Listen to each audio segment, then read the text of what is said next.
বিচিগুলো তো একের বিচি রে ভাই, একের বিচি বাজারে আর কোনো বিচি নেই।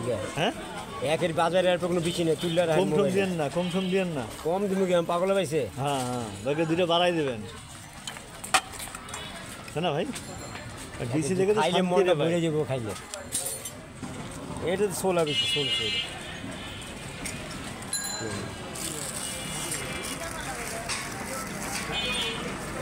বিচিগুলো আসলে সুন্দর, মিস্ত্রি পাকাতা নেয় না, পোশাকের বিচি পাকার নাই।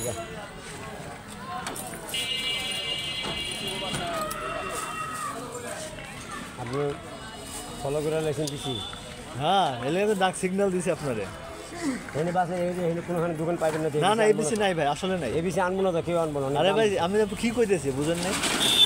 এই বিচিতে রুই মাছ খাইলে সেই লাগবে। আরে বাবা, এই ঝোল দিয়ে ভাত খাইতে মন চাবে, খালি ঝোল দিয়ে ভাত খাইতে মন চাবে। কি তোমার খালামণি বেকারি থেকে কেক কিনে দিল? হ্যাঁ, বেকারি থেকে? ওই যে পেজা পাওয়া গেছে। হ্যাঁ, দেখছো বেকারি কেক দিল কেন? যে না করে না।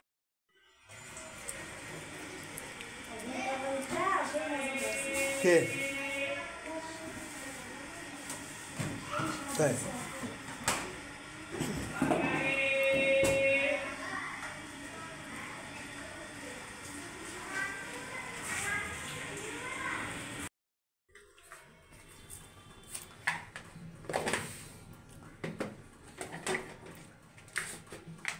আদা রসুন বাটা, লবণ, হলুদ, হলুদের গুঁড়া, লেবুর রসও দিয়ে দেবে, ধনিয়া গুঁড়া দেবো, সাথে একটু মরিচের গুঁড়া অল্প পরিমাণে দেবো।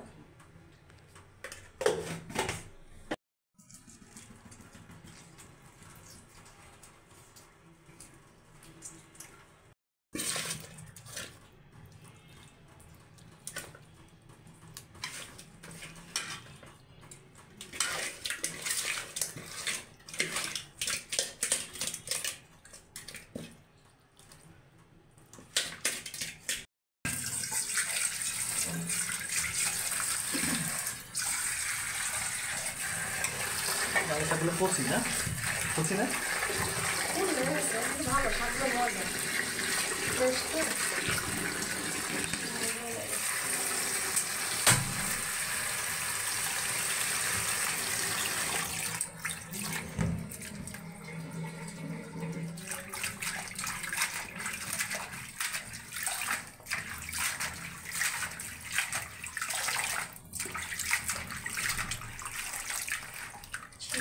একটু হয়ে যাবে।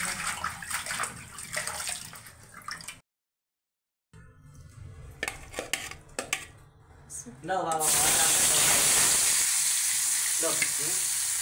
আসল চিল্লাচিল্লি বাজারে বললে এখন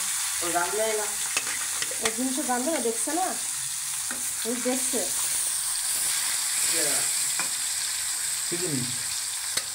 বারবার না কি জানি না, বুঝতে না। রেস্টুরেন্টে খাবার ওইটা না ঠিক কেটে দেবো। এটা চিনটা আনতে হবে, এক নম্বরে যায় মনে থাকে না।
লবণ, হলুদ, মরিচ, ধনিয়ার গুঁড়া, তেজপাতা সব দিয়ে দিচ্ছি। ভালো করে নেড়ে চেড়ে কষাবে মশলাটা।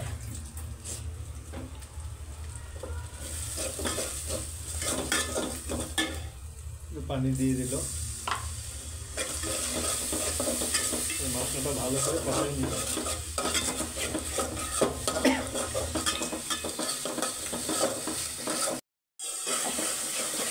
ভালো মতো কষানো শেষ, এখন আলু দিয়ে দিব। আলুটা ভালো মতো নেড়ে চেড়ে কষাবে।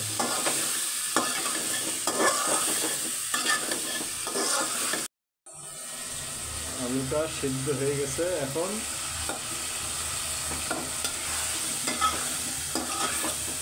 একটু জল দেবো। সিমের বেশি দিয়ে দেবে। সিমের বেশি দিয়ে একটু নাড়াচড়া করে পানি দিয়ে মাছ দিয়ে দেবে।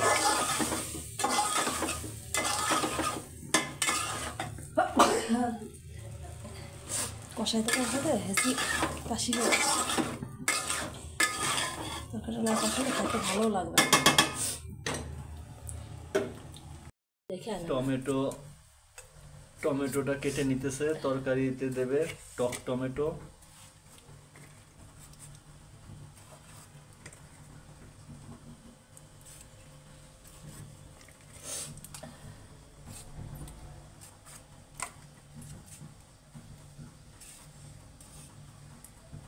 কষানো শেষ, এখন টমেটো দিয়ে দেবে। টমেটো দিয়ে একটু নাড়াচাড়া করে হাত ইশারা করে লাভ নেই, দেখতেছে না দেখে ক্যামেরার সামনে ইশারা রাখতে হবে। টমেটো নাড়াচাড়া করে পানি, ঝোলের পানি দিয়ে দেবে। তারপরে মাছও দিয়ে দেওয়া যায়, এখন মাছ দিয়ে ঝোলের পানি দেওয়া যায়, সমস্যা নেই। কালকে তো ওইভাবে রান্না করছি। দিতে পারো মাছ। টমেটো দিয়ে একটু কষাই নিছে, কষানো শেষ, এখন মাছগুলো দিয়ে দিল। নাড়াচাড়া করে নেবে এখন হালকা হাতে নাড়তে হবে। হালকা হাতে, বেশি জোরে নাড়লে মাছ ভেঙে যাবে। বন্ধুরা, এইভাবে রান্না করে আপনারা খেয়ে দেখতে পারেন। আশা করি ভালো লাগবে ইনশাআল্লাহ। আশা করি ভালো লাগবে ইনশাআল্লাহ। আপনাদের আপুর চ্যানেল। আমি তার ঠান্ডা লাগছে, গলায় সমস্যা, ভয়েস ক্লিয়ার না, এই জন্য আমি ভয়েস দিয়ে দিচ্ছি।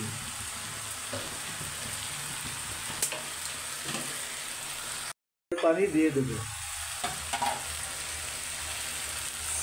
ঝোলের পানি দিয়ে দেবে। এই হচ্ছে ঝোলের পানি। ঝোল রাখবে। দেবো? হ্যাঁ, দাও।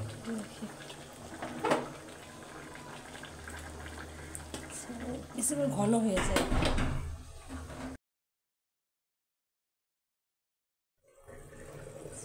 তেল দিয়ে দিতে, গরম হয়ে গেছে, রসুন দিয়ে দিল এখন। তারপরে কাঁচামরিচ,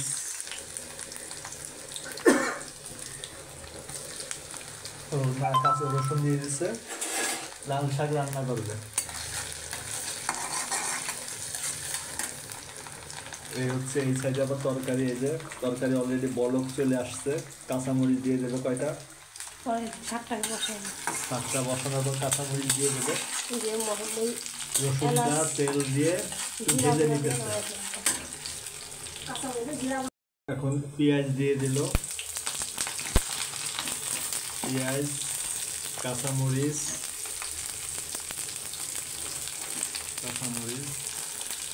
একটু নাড়াচাড়া করে নেবে।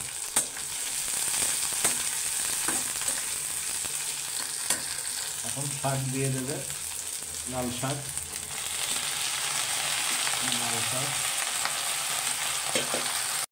লবণ দিয়ে দিল।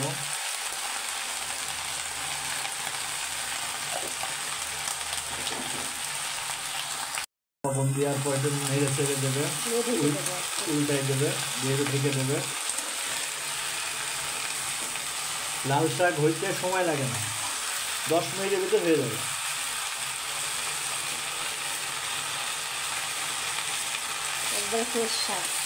টাটকা শাক একেবারে ছাতের তুলতেছে, ওই টাইমে নিয়ে আসলো আমার ছোটো ভাই। ঢেকে দেবেন। তরকারি এখন কয়টা কাঁচামরিচ দিয়ে দেবে, কটা কাঁচামরিচ দিয়ে দিল।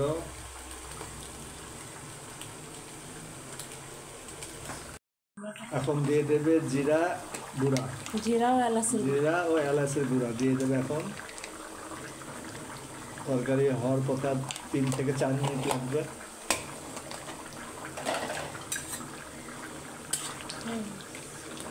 লোভনীয় কালার আসছে দেখেন। সিমের বিচি সিমের বিচি একটাও গলে নাই। কাঁচা আলু সিদ্ধ সুন্দর।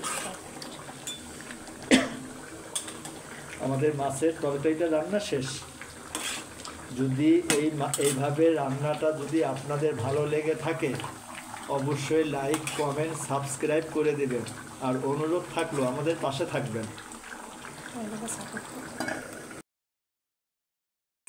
লাল শাকটা হয়ে আসছে দেখেন, কালারটা কত সুন্দর। একটু নাড়াচাড়া দিয়ে দিই।